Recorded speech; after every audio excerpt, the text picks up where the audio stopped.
दोस्तों, अगर आप एमपी परीक्षाओं की तैयारी कर रहे हैं और आप इस चैनल पर नए आए हैं तो इस चैनल को आप सब्सक्राइब कर लीजिए, क्योंकि आपको इस चैनल पर एमपी की सभी परीक्षाओं की तैयारी के लिए प्रश्नोत्तर दिए गए हैं जो आपको एमपी परीक्षा में उत्तीर्ण करने के लिए सहायक होंगे। नमस्कार दोस्तों, जानकारी सीखो पर आपका स्वागत है। आज का अध्याय है 1 Madhya Pradesh general knowledge top 50 MCQs. पहला प्रश्न, मध्य प्रदेश पुराने किस भू संहिता का भू क्षेत्र है?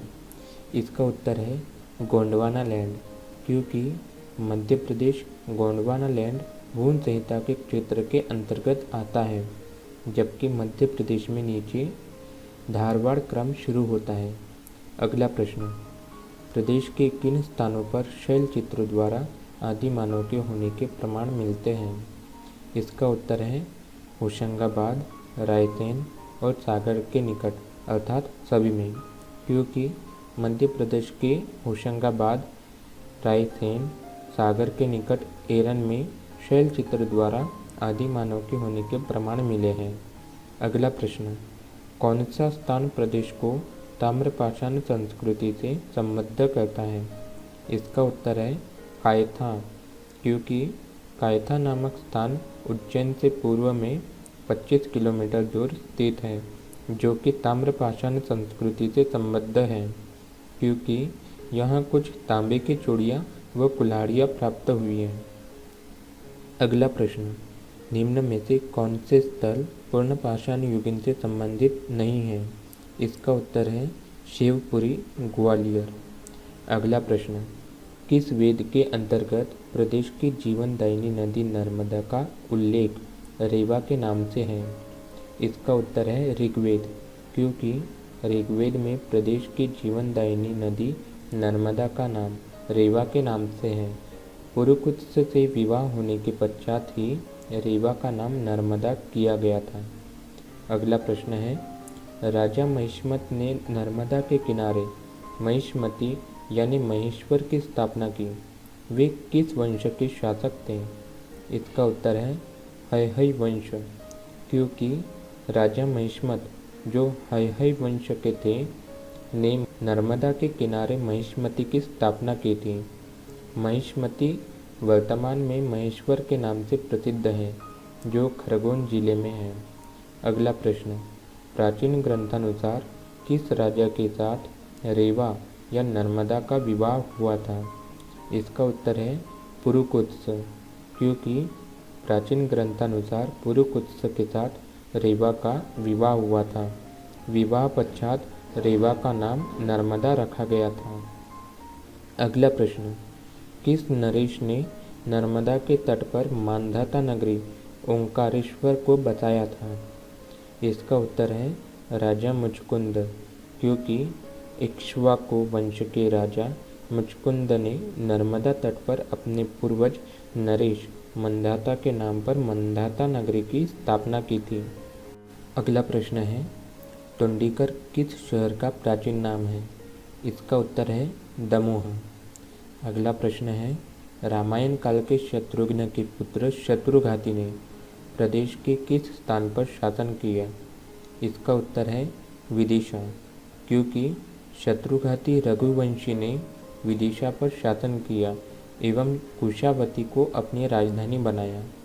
अगला प्रश्न है, प्रदेश के मत्स्य जनपद के राजाओं ने महाभारत में किस पक्ष से युद्ध लड़ा था? इसका उत्तर है पांडव, क्योंकि मत्स्य जनपद के राजाओं ने महाभारत में पांडवों की तरफ से युद्ध लड़ा था।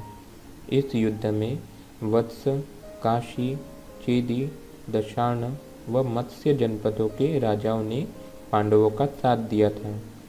अगला प्रश्न है, निम्न में से कौन सी जनपद महाभारत युद्ध में पांडवों की ओर से युद्ध में शामिल नहीं हुए थे? इसका उत्तर है नील महिष्मती, क्योंकि पांडवों की ओर से महाभारत युद्ध में प्रदेश के वत्स, काशी, चेदी, कारुज, दशार्ण एवं मत्स्य जनपद आदि ने युद्ध किया था। अगला प्रश्न है, निम्न में से किस राजा ने कौरवों की ओर से महाभारत के युद्ध में भाग नहीं लिया था? इसका उत्तर है कारुष, क्योंकि महाभारत के युद्ध में कौरवों की ओर से महिष्मति के नील, अवंती के विंध्य, भोज, अंधक, निषद एवं विदर्भ के राजाओं ने युद्ध में भाग लिया था।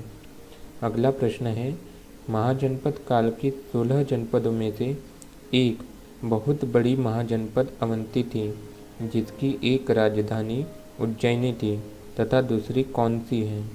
इसका उत्तर है महिष्मति, क्योंकि प्राचीन भारत में महाजनपद काल में 16 जनपद थे। एक महाजनपद अवंती थी, जिसकी एक राजधानी उज्जैनी थी और दूसरी महिष्मति महेश्वर खरगोन थी। अगला प्रश्न है, मध्य प्रदेश का क्रमबद्ध इतिहास किस काल से प्राप्त होता है? इसका उत्तर है मौर्य काल, क्योंकि मध्य प्रदेश का क्रमबद्ध इतिहास मौर्य काल के पश्चात प्राप्त होता है। अगला प्रश्न है, उज्जैन और कचरावत के स्तूप, सांची और भरभूत के स्तूप आदि का निर्माण किस वंश के शासकों ने करवाया? इसका उत्तर है मौर्य वंश, क्योंकि उज्जैन, कचरावत, सांची एवं भरभूत के स्तूप का निर्माण मौर्य वंश के शासकों अशोक, बिंदुसार द्वारा किया गया था। अगला प्रश्न है, भरभूत के विश्व प्रसिद्ध स्तूप जिनका निर्माण कार्य मौर्य काल में हुआ, वर्तमान में किस जिले में स्थित है? इसका उत्तर है सतना, क्योंकि भरभूत के विश्व प्रसिद्ध स्तूप जिनका निर्माण कार्य मौर्य काल में हुआ, वर्तमान में मध्य प्रदेश के सतना जिले में स्थित है। 1875 में कर्निंघम द्वारा ये खोजा गया था। अगला प्रश्न है, हेलियोडोरस द्वारा बनाया गया गरुड़ स्तंभ मध्य प्रदेश के किस स्थान पर अवस्थित है? इसका उत्तर है विदिशा, क्योंकि हेलियोडोरस का यह अनोखा स्तंभ बेसनगर विदिशा में स्थित है, जो इस बात का भी प्रमाण है कि यूनानी हिंदू धर्म अपना सकते थे। अगला प्रश्न है, शुंग वंश के प्रतापी शासक पुष्यमित्र शुंग ने निम्न में से किस स्थान पर शासन किया था?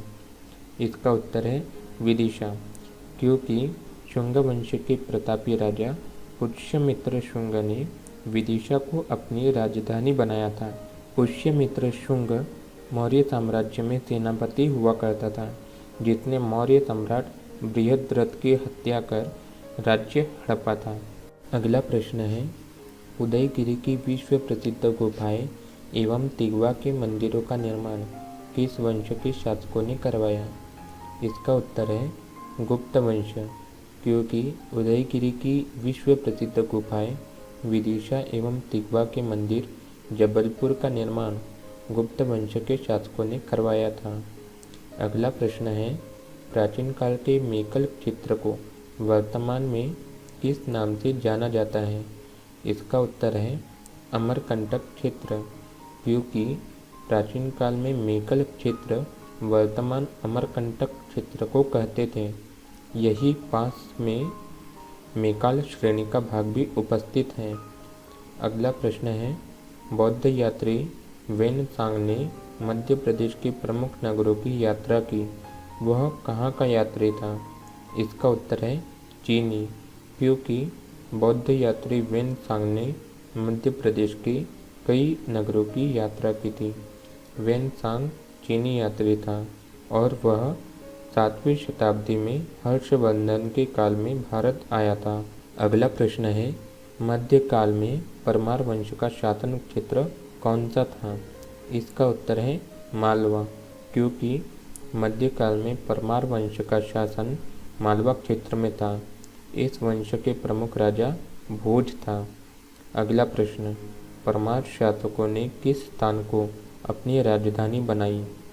इसका उत्तर है धार, क्योंकि परमार शासकों ने धार को अपनी राजधानी बनाई थी। इससे पूर्व उज्जैन थी। इनका शासन 15वीं शताब्दी तक रहा था। अकबर ने 1561 में मालवा पर आक्रमण किया था। अगला प्रश्न, चंदेल शासकों का शासन क्षेत्र कहाँ रहा है? इसका उत्तर है बुंदेलखंड, क्योंकि चंदेल शासकों का शासन बुंदेलखंड पर था। इन्होंने 9वीं शताब्दी में छतरपुर के साथ खजुराहो के मंदिरों का निर्माण भी कराया था। अगला प्रश्न है, राजा मुंज और राजा भोज किस वंश के प्रतापी राजा रहे हैं? इसका उत्तर है परमार, क्योंकि राजा मुंज और राजा भोज परमार वंश के प्रतापी राजा थे। इनका शासन धार जिले में था। अगला प्रश्न, किस वंश के शासकों ने खजुराहो के विश्व प्रसिद्ध मंदिरों का निर्माण करवाया? इसका उत्तर है चंदेल, क्योंकि खजुराहो के विश्व प्रसिद्ध मंदिरों का निर्माण चंदेल शासकों ने 9वीं शताब्दी में करवाया था। इन मंदिरों में कंदारिया महादेव, 64 योगिनी आदि प्रमुख हैं। अगला प्रश्न, वर्तमान के किस क्षेत्र का प्राचीन नाम जेजाग भुक्ती था? इसका उत्तर है बुंदेलखंड, क्योंकि महाकाव्य काल में बुंदेलखंड का प्राचीन नाम जेजाग भुक्ती था। अगला प्रश्न, यशोवर्मन किस वंश का पराक्रमी शासक था? इसका उत्तर है चंदेल, क्योंकि यशोवर्मन हर्ष का पुत्र एवं उत्तराधिकारी था तथा जिसके काल में चंदेल शक्ति चरमोत्कर्ष पर थी तथा उसने गौड़, खस, कौशल, कश्मीर, मालवा, चीदी, कुरु, गुर्जर आदि पर विजय प्राप्त की थी। अगला प्रश्न, स्थापत्य कला का अनोखा नमूना खजुराहो के मंदिरों का निर्माण किस चंदेल शासक के शासनकाल में हुआ था? इसका उत्तर है धंगदेव, क्योंकि शासक धंगदेव को चंदेलों की वास्तविक स्वाधीनता का जन्मदाता माना जाता है और इसके शासनकाल यानी 950 से 1007 ईस्वी तक में खजुराहो के मंदिरों का निर्माण प्रारंभ हुआ था। अगला प्रश्न है, प्रारंभिक में परमार वंश के संस्थापक कौन थे? इसका उत्तर है कृष्णराज उपेंद्र, क्योंकि परमार वंश की स्थापना तो कृष्णराज या उपेंद्र ने की थी, परंतु इस वंश का प्रथम स्वतंत्र एवं प्रतापी राजा सियक अथवा श्रीहर्ष था। अगला प्रश्न, कविराज की उपाधि धारण करने वाला परमार शासक कौन था? इसका उत्तर है भोज, क्योंकि कविराज की उपाधि धारण करने वाला परमार वंश का प्रतापी राजा भोज था। राजा भोज धार का शासक था। अगला प्रश्न है, कविराज राजा भोज द्वारा रचित निम्न ग्रंथों में से उनका ग्रंथ कौन सा नहीं है? इसका उत्तर है मालविकाग्निमित्रम, क्योंकि राजा भोज के अन्य ग्रंथ हैं सरस्वती कंठाभरण, राजा मार्तंड, योग सूत्र वृत्ति, विद्या विनोद, युक्ति कल्पतरु, चारु चर्चा, प्राकृत व्याकरण, शब्दानुशासन इत्यादि। मालविकाग्निमित्रम कालिदास का ग्रंथ है। अगला प्रश्न, राजा भोज के द्वारा बनवाया गया सर्वाधिक प्रसिद्ध सरस्वती मंदिर किस स्थान पर अवस्थित है? इसका उत्तर है धार, क्योंकि राजा भोज द्वारा बनवाया गया सर्वाधिक प्रसिद्ध सरस्वती मंदिर धार में स्थित है। इसे वर्तमान में भोजशाला के नाम से जाना जाता है। अगला प्रश्न है, किस प्रसिद्ध शासक की मृत्यु के बाद उसके लिए यह लोकोक्ति प्रसिद्ध है कि उसकी मृत्यु से विद्या और विद्वान दोनों निराश्रित हो गए? इसका उत्तर है भोज, क्योंकि राजा भोज की मृत्यु के पश्चात लोकोक्ति प्रसिद्ध हुई थी कि उसकी मृत्यु से विद्या और विद्वान दोनों निराश्रित हो गए, क्योंकि राजा भोज एक प्रतापी शासक थे एवं कविराज के नाम से जाने जाते थे। अगला प्रश्न है, कलचुरी वंश की राजधानी त्रिपुरी जबलपुर थी, तो इस वंश के संस्थापक शासक कौन थे? इसका उत्तर है कोकल्ल, क्योंकि कलचुरी वंश के संस्थापक शासक कोकल्ल के बारे में विलहारी लेख में लिखा है कि समस्त पृथ्वी को विजित कर उसने दक्षिण में कृष्णराज एवं उत्तर में भोज को अपने 2 कीर्ति स्तंभ के रूप में स्थापित किया था। अगला प्रश्न है, राजा मानसिंह जिनका कार्यक्षेत्र ग्वालियर रहा है, वे किस वंश के शासक थे? इसका उत्तर है तोमर, क्योंकि राजा मानसिंह तोमर वंश के थे। इन्होंने ग्वालियर पर शासन किया। वे मुगल सम्राट अकबर के सेनापति थे। अगला प्रश्न, किस मुगल शासक ने मंदसौर के युद्ध में गुजरात के शासक बहादुर शाह जफर को हराकर पश्चिमी मध्य प्रदेश पर शासन स्थापित किया था? इसका उत्तर है हुमायूं, क्योंकि मुगल सम्राट हुमायूं ने 1535 से 36 में मंदसौर के युद्ध में गुजरात के शासक बहादुर शाह जफर को हराकर पश्चिमी मध्य प्रदेश पर शासन किया था। अगला प्रश्न, बाज बहादुर से मालवा किस मुगल शासक ने छीना था? इसका उत्तर है अकबर, क्योंकि मुगल सम्राट अकबर ने परमार वंश के राजा बाज बहादुर के मालवा क्षेत्र को 1559 में अपने राज्य में मिलाया। अगला प्रश्न है, मालवा के सुल्तानों ने किस स्थान पर हिंडोला महल, जहाज महल एवं रानी रूपमती के महल का निर्माण किया? इसका उत्तर है मांडू, क्योंकि मालवा के सुल्तानों ने धार जिले में मांडू में हिंडोला महल, जहाज महल एवं रानी रूपमती के महल का निर्माण कराया था। मांडू के महलों में बाज बहादुर और उनकी प्रेयसी रानी रूपमती की कहानियाँ काफ़ी प्रचलित थी। अगला प्रश्न है, गोंडवाना क्षेत्र की रानी दुर्गावती के विरुद्ध युद्ध करने के लिए किस शासक ने आसफ खान को भेजा था? इसका उत्तर है अकबर, क्योंकि गोंडवाना क्षेत्र की रानी दुर्गावती से युद्ध अकबर के शासनकाल में हुआ था। इसकी कमान अकबर ने आसफ खान को सौंपी थी।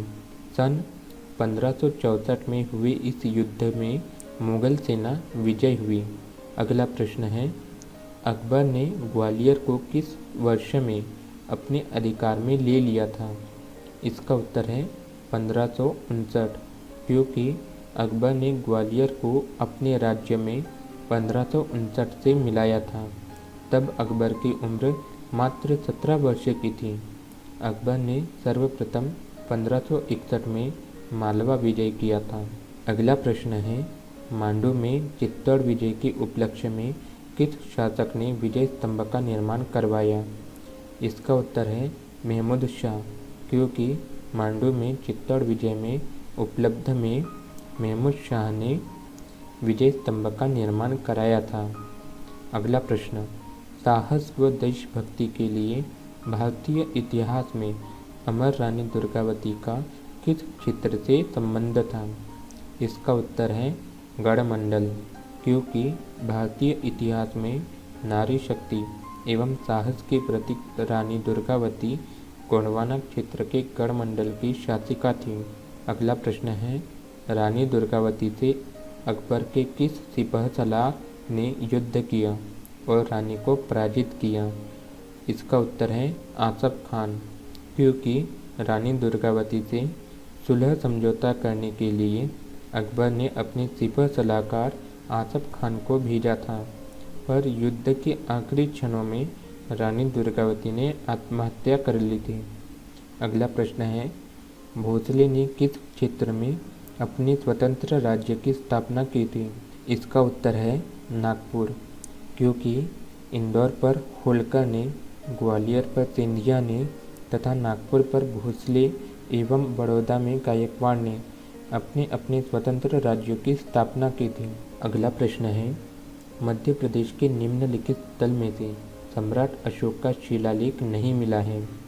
इसका उत्तर है विदिशा एवं भोपाल, क्योंकि मध्य प्रदेश में सांची, पनगुड़िया, सीहोर, विदिशा एवं समस्त भोपाल में नहीं, जबकि भरहुत, सतना एवं सारोमारो से अशोक के शिलालेख मिले हैं। अगला प्रश्न है, मध्य प्रदेश के निम्न पुरातात्विक स्थल से अशोक के नाम की पुष्टि हुई है। इसका उत्तर है गुर्जरा दतिया, क्योंकि मध्य प्रदेश के गुर्जरा दतिया पुरातात्विक स्थल से अशोक के नाम की पुष्टि होती है। अशोक के शासनकाल एवं उसकी उपलब्धियों के बारे में उसके शिलालेख द्वारा जानकारी मिलती है। अगला प्रश्न है, कालिदास के किस ग्रंथ में दुष्यंत और शकुंतला की प्रेम कहानी का वर्णन है?